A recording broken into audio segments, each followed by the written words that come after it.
Of operational details that we certainly can't go into. This is a decision that is obviously made at the highest levels by President Trump, Secretary Pompeo, and the national security team. This is a decision that we take very seriously. We obviously are very well aware of the threat to our embassies, to our military installations. This administration obviously was very conscious of the risk that this would take, but we made the decision that the risk of keeping Qasem Soleimani alive was a much greater risk than taking him out. The strike took place on the outskirts of Baghdad International Airport. Had you notified the Iraqis before you took out the strike? And was their senior commander al-Mahandi collateral damage in this?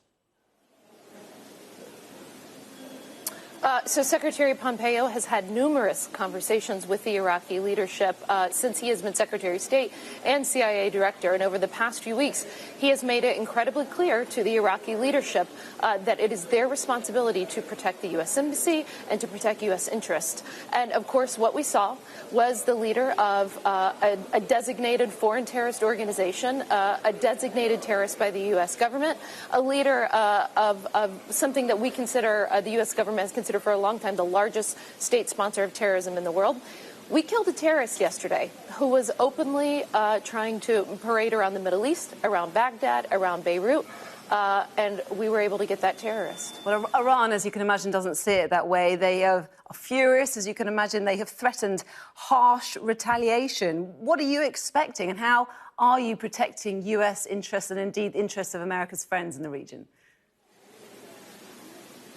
The safety and security of Americans is the highest priority for Secretary Pompeo and for President Trump.